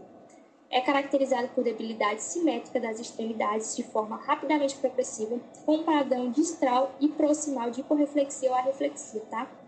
Pode cursar com déficit sensitivo, como hipoestesias, parestesias, déficit de pares craniais, acompanhados de sintomas desautonômicos, e até 25% dos pacientes podem apresentar falha respiratória, necessitando de suporte ventilatório. Muitos pacientes precisam desse suporte ventilatório. Eu andei pesquisando, aqui fala que é só 25%, mas eu vi que é bem mais que isso o dado, tá? Mas é um dado que eu acabei pesquisando, de curiosidade. Mas, enfim, o quadro clínico, como eu já disse para vocês, é todos muito parecidos, né? Diminuição, ausência de reflexos, parálise, compromisso respiratório, debilidade das extremidades e tudo mais. Aí tem alguns micro-organismos associados, né? Eu acho que eu, pelo menos, vi conhecer essa enfermidade no pós-Zika, no pós-chikungunya. Teve alguns surtos, né, digamos assim, onde eu morava, então foi aí que eu comecei a descobrir que existia, mas até então não era tão conhecida assim. Mas existem alguns micro-organismos associados, talvez ela pode ser uma pergunta de prova, tá? Os micro-organismos associados é coisa que o professor gosta de cobrar, né? Relacionadas com a Guillain-Barré. Mas aqui ela não falou sobre, mas eu achei interessante colocar essa escala. Essa escala aqui é uma escala que fala a discapacidade mesmo, sabe? Do paciente, no caso. E aqui a gente consegue fazer mesmo o grau do paciente, né? Aqui está numerado de 1 a 5. Eu conheci um paciente que ele ficou nesse grau 5 e hoje ele já está bem, ele faz tudo. Trabalha e faz tudo que vocês pensarem. Então, assim, é uma coisa que parece que vai do 0 a 100 muito rápido, né? Essa enfermidade. E olha que ele passou muito tempo internado, muito tempo mesmo. Mas, enfim, voltando aqui, o que interessa, diagnóstico, né? Quadro clínico, como sempre. Lembrar do quadro clínico. Punção, a gente vai precisar da punção. E existe uma coisa aí, né? Um diagnóstico aí que é muito importante, que vai ser células normais e proteínas aumentadas, né? O material dela tem falando sobre que é uma virada de chave, tá? Essas células, a quantidade de células normais, no entanto, as proteínas aumentadas, mais neurocondução. O manejo geral vai ser suporte ventilatório, em caso de insuficiência respiratória, profilaxia para trombose venosa profunda, né, que a gente tem que fazer no paciente, sonda, se tiver dificuldade para deglutir, fisioterapia motora, tudo aquilo que a gente já sabe que entra na parte de manejo. E agora o tratamento. O tratamento dele, eu coloquei a imunoglobulina, o metilprednisolona e plasmafereses, tá? Eu coloquei esses 3 aí, eu não me recordo se tem mais coisa no material dela, mas foi só mesmo pra gente lembrar de como que é feito, tá? Quais são os fármacos aí, quais as medidas aí empregadas nesse tratamento, apesar de que eu acho que ela não vai cobrar muito. Esclerose múltipla é uma enfermidade crônica do sistema nervoso central que se caracteriza pela existência de inflamação, desmielinização, cicatrização glial e dano neuroaxonal, no qual produz graus variáveis de lesão neurológica persistente que afetam tanto a substância branca como a substância gris, né? A esclerose múltipla já é uma enfermidade onde o paciente, assim, costuma, né, ter um quadro muito mais severo, ser muito mais complicado e muito mais difícil de tratar, né? A gente sabe que é muito mais difícil. Aqui já fala que é mais comum em mulheres e em torno de 10% tem um começo de deterioro neurológico progressivo sem prótese. Ou seja, é um início assim bem súbito da enfermidade que às vezes aparece assim de uma forma que você literalmente não estava esperando. E que ela, assim, ela é bem grave, tá? Aqui no quadro clínico a gente pode ver que ela tem bem mais sintomas, né? Bem mais sintomas do que as outras. Eu acabei separando, assim, mais ou menos pelo tipo alteração da vista, aí eu coloquei aí geralmente todos relacionados, né, à parte ocular. Na parte de debilidade muscular também, de coordenação, mais ou menos ali assim, o início e a classificação, e o que estaria dentro, para poder facilitar a gente entender. E tem esse signo aí de limite que eu achei importante, que é um dolor do tipo choque durante a flexão máxima do peito, tá? Que faz a flexão e você acaba sentindo essa dor, né? Aí ele, no caso, seria positivo, quando você sente. Se não sente, aí não é negativo, né? Mas eu achei importante, porque vai que, né, tem esse signo na prova, também é coisa que o professor gosta de cobrar. Mas, enfim, o diagnóstico vai ser ressonância, tá?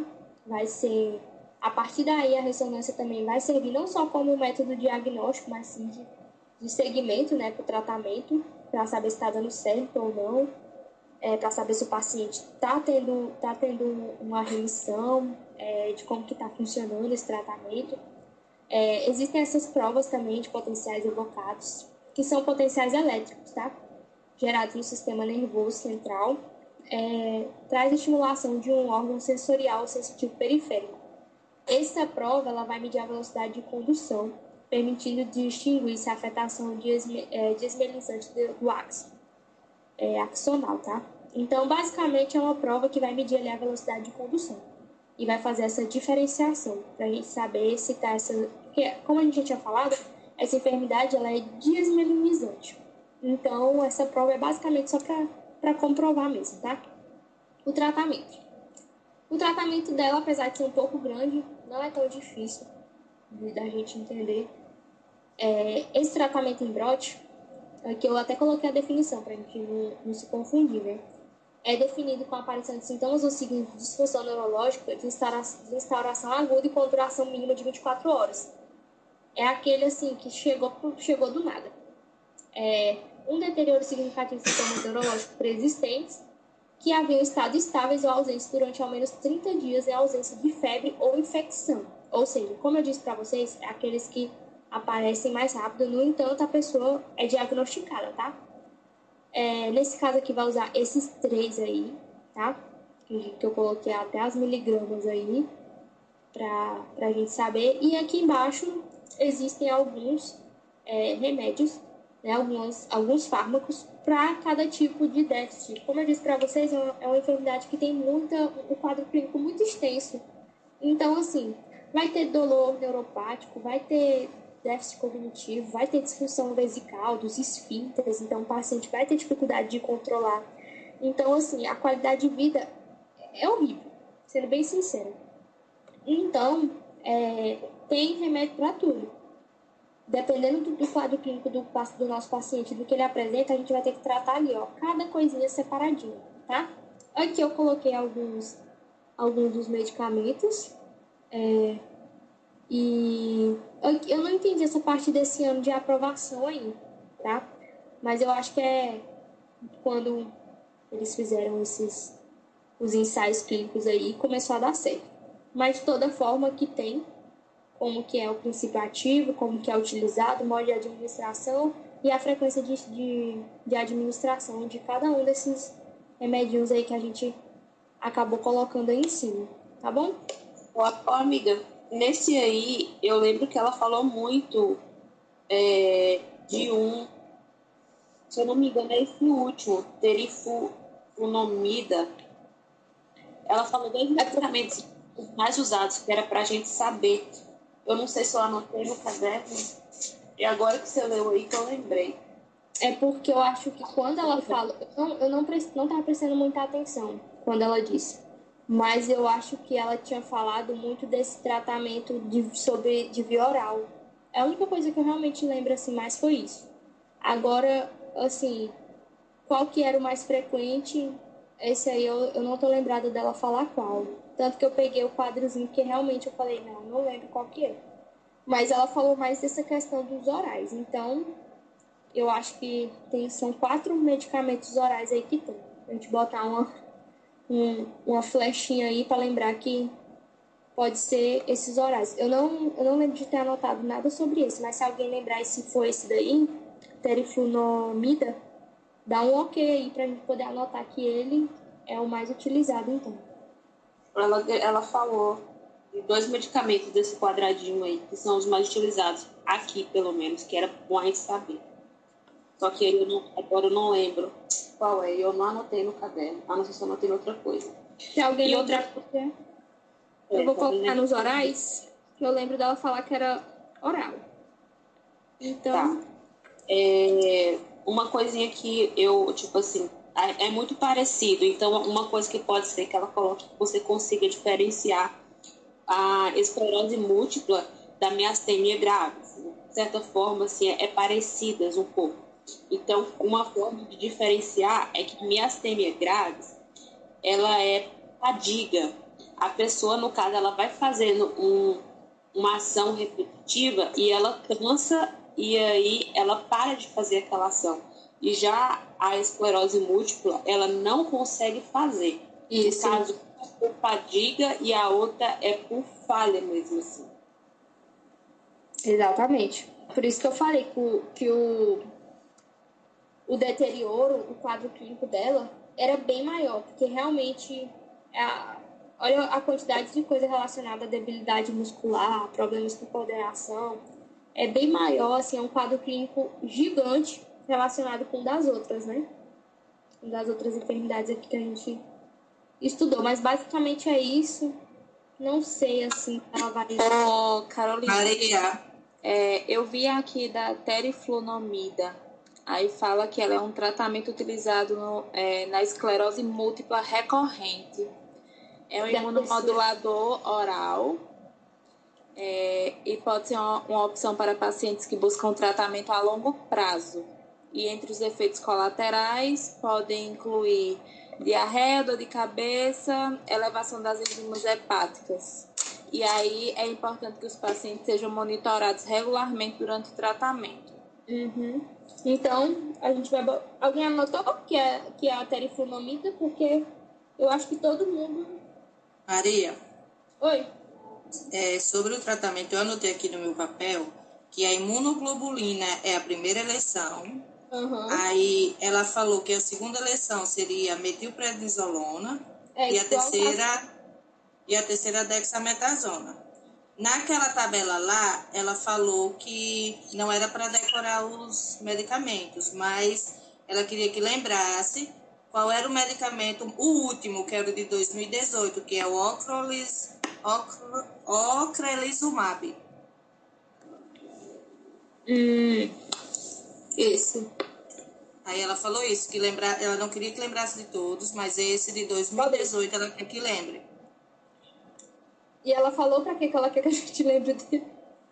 Porque eu acredito que ela vai perguntar qual que que foi o último, alguma coisa desse tipo. Entendi. E ela vai colocar outros nomes. Entendi. Ela quer saber do ano do remédio, da aprovação para ele para fazer o tratamento de esclerose múltipla, então. Deve ser também porque ele aqui de acordo com a frequência de administração, ele é só a cada 6 meses. Ele é o único que se administra a cada 6 meses. Pode ser por isso também. Então pode. Então vamos pensar o seguinte. Então que esse ocrelizumab é o de 2018.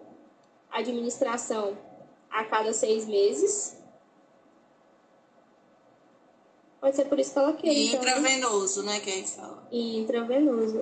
Talvez seja por isso, então, que ela quer o foco nele. Porque os outros aqui, tem um bem antigo aqui, mas o o de um maior tempo realmente é esse, a cada 6 meses. Talvez seja um tipo de tratamento que tenha talvez menos efeitos colaterais e também por ele ser de um período mais longo, não cause tantos prejuízos assim ao paciente, talvez ele tenha uma qualidade de vida melhor. Talvez seja por isso também que ela quer que a gente lembre dele, né? Essa parte aqui, desse final aqui, eu só lembro dela falando que queria que a gente soubesse esses remédios. Agora, pra que a gata... Ó, coloquei aí. Primeira eleição, imunoglobulina. Segunda, o metilprednisolone. E o terceiro, dexametasona, se ela pede, viu, gente? Para esclerose. E lembrar também, em Guillain-Barré, que ela falou, anotei aqui, ela falou que poderia ser de verdadeiro ou falso. Ela colocar, porque o Guillain-Barré era de distal a proximal. Aí ela disse que poderia mudar. Então, lembrar que Guillain-Barré é distal a proximal. Começa nos pés. Sim. E nos dois, que é bilateral. Ela fazia jogo de palavras em verdadeiro e falso, né? Mais alguma coisa, gente? Quem lembra do que ela falou aí? Que pode cair?